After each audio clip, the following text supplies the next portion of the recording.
Hi, I'm Daniel Rechnitzer, and welcome to the Intuition Wisdom channel. Every day we're helping liberate people from the rat race, helping them to become self-mastered and to live their life purpose, to really make a difference to themselves and the planet. Now, if you're ready to change your life and step into your power and access that limitless intuition, then you've come to the right place. So today I want to share with you some golden highlights from my feature videos. And once you've checked this one out, remember to look at the description for more videos just like this one. All right, let's dive in. Hello everyone, welcome back to Answers from Within. I am Daniel. We are talking truth, enlightenment, and in this instance, the power of creativity and how to unleash it. So I have been given another question by a lovely Nura, who was talking about having her creativity squashed as a child, as her mum often criticized every time she was drawing. And even though she promised herself she wouldn't let her mother's criticism dampen her spirits, I think that has happened anyway. And that's what Nura's question is all about. How do I reconnect to my creativity, open it up, unlock its true potential? So we're going to have a look at that for you, Nura, and for everyone else who's wondering how to reopen and unleash their infinite creativity. Okay, so Nura, the very first thing that I'm seeing is if I express myself, if I express my creativity, I will be criticized. Now that is something that you are conscious of, but let's have a look at what's really lying beneath that and why that's become such a blockage. First thing that I'm seeing is I don't want to think of myself as a bad drawer or a bad artist or bad illustrator. And the reason you don't want to think of yourself in that way is because what it translates into is that my mother is disappointed in me. I'm not good enough for my mother. I'm not good enough for what she wants, for what she's asking for. And I feel stuck in this pattern of wanting to give and provide for her. And the last thing I want to feel is that I'm inept. I'm incompetent at doing that. I'm unable to do that for my mother. And the word incompetent just keeps showing up. Am I really incompetent? Did my mother birth somebody who's faulty, incompetent?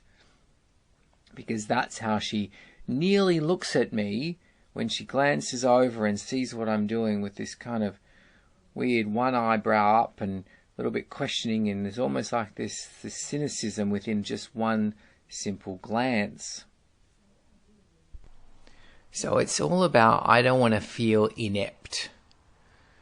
And there's this undercurrent of my mother expects me and I expected me to provide for my mother in some way. It's not quite to help out. There's a different energy to it. It's not even pull your own weight. It's help your mother feel like she hasn't made a mistake. And it's often can be, confused with, oh no, my mother expects me to pull my own weight around here and do my bit. But it's not that. And that's what's really interesting about this. This is a very subtle energy of, I need to keep reassuring my mother that she doesn't need to regret having me. Ever having me at all. And that's where this creativity block is really deeply rooted in. Interestingly, of course, that, the epitome of her creativity is giving birth to you. And now you're holding back. You're saying, I don't want to express my creativity because I might regret it just like she is having had me. Now, you don't want to experience that regret that I'm dismal at this, I'm no good at drawing, I'm no good at being creative or artistic. You don't want to experience that because it has you feel, I'm a regret. I don't want to regret it because I don't want to be faced with this horrible realization that I myself am a regret. So that's what's deep underneath there. So let's see what we can do to shift that for you, Nura. Well, the truth is, and it's already come up, is the feelings of regret, making mistakes, not being artistic, not being creative, that's really your mother's sensations that you have been endowed with. You're reliving her experience. So that's right away. The good news is it's not actually that there's something intrinsically wrong with you, that you missed a brain cell that's geared towards creativity or executing creativity. It's nothing like that. All these feelings are your mother's way of, can I look after my child?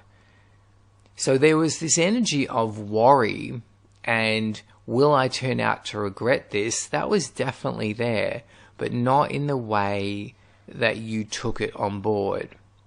So what was really going on there is your mother's like, can I deliver on what I'm seeking here, what I'm supposed to deliver upon? Can I birth this? Can I birth a healthy child? That was showing me that was first and foremost your mother's biggest concern. Am I going to birth a defective, deformed child that's going to be live a second-rate life, cause me problems, have me feel that I'm inept, have me feel that I'm incompetent as a mother? So it's very interesting. All these feelings you're having in terms of birthing artistic creations are literally what was going on for your mother as she was birthing you, pregnant with you. Am I going to create something faulty, something flawed? Because if I do, then that's a mirror right in my face. Now remember, there's nothing to do with you. This is not about you, Nura. This is what your mother's dealing with, bringing a life into this world. So if you're in that position, she's like, I'm going to have to face the fact that I'm incompetent. I'm an inept human being. I'm an incompetent human being. And what if I can't even birth another human being? That means I'm completely faulty and damaged. So this is all the stuff that your mother had going on.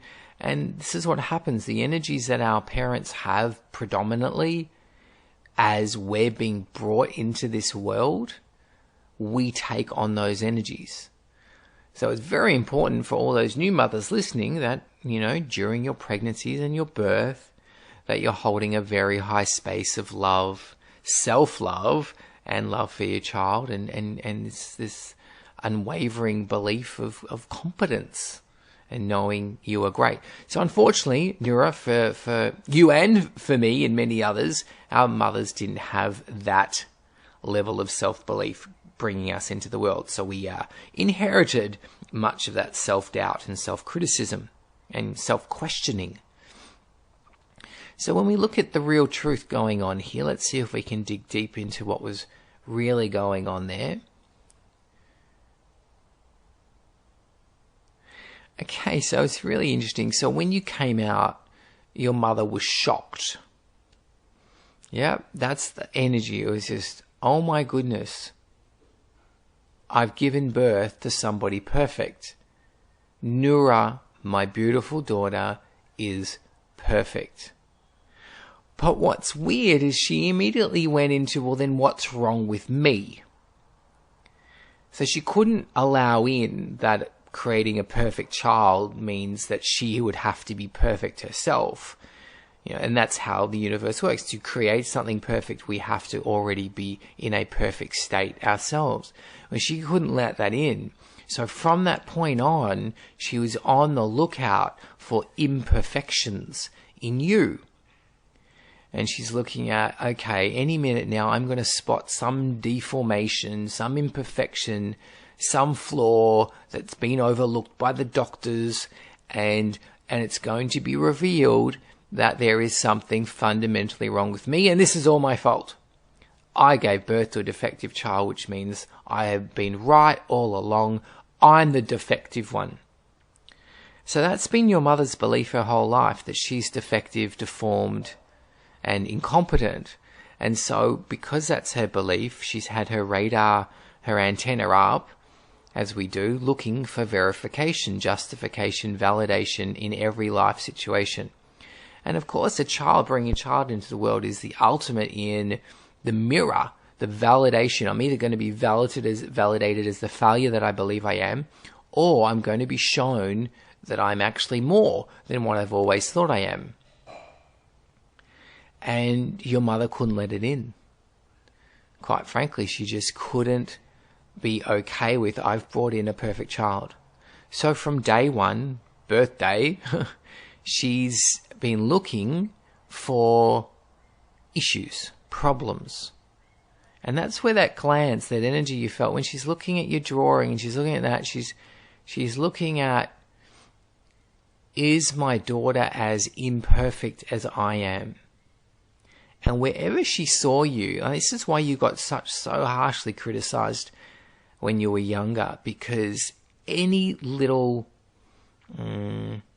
indiscretion, let's say, was just a punch in your mother's face as far as she was concerned of, oh my God, there is something wrong. There is something wrong with me. If there's something wrong with her, there's something wrong with me. So she was just on these tender hooks in life going, I'm waiting to see where I'm a failure, a disappointment that I've always believed I am. So she was just on edge, completely on edge. At every little thing you did outside the lines was just a reminder of what a dismal failure she was. So the truth for you is she's not looking at your drawings, illustrations, behaviors. She's not even looking at you.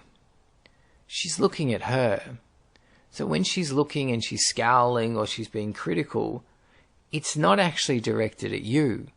And that's the sad thing for both of you guys, more so for your mother actually, because she couldn't see the perfection. That was robbing her from the perfection that you are, and the beauty and it's kind of like the perfection in the imperfection. So even seeing the times where you made a funny drawing, or somebody's head was too big or too small, or their ears were in the wrong place, or whatever it was, she couldn't look at that and laugh and go, oh God, isn't that cute? You know, the way we look at our kids' drawings and just go, that's so perfect. We don't look at our kids' drawings and go, oh, that's proportions are all wrong. Where's the golden ratio? And, you know, why have you neglected symmetry? We don't do that. We enjoy it for what they are, and she couldn't do that. So bring some deeper truth for you to realize, every time she looked at you, she wasn't actually looking at you. Every time she looked at you, she was looking at herself. It's like you were literally that mirror that every time she looked over at you, she saw the reflection right back. She saw a mirror. She saw herself. And that's all she was ever looking for, is, where am I, the failure that I've always believed I am? I'm looking for that evidence. And every time she criticized you, there's nothing to do with you. It was about her. It was like she wasn't being a good enough mother. If you drew differently or you behaved differently, it's because she didn't do a good enough job. So none of this is, as weird as this sounds, none of this is actually personal. And this is where I guess the sad truth is, she couldn't see you. You were overlooked. And in another way, that's also a good thing, because all her criticisms and all her resentment and all her anger and frustration actually had nothing to do with you whatsoever. Not at all. It's all about her. Thank you for watching, and make sure you give us the thumbs up if you loved it. Now, also remember to subscribe so we feel supported and we feel encouraged to keep making more videos like this. Now, my best recommendation is for you to check out the links below to find the perfect video for you. Choose whatever resonates. I'm sure you'll love it.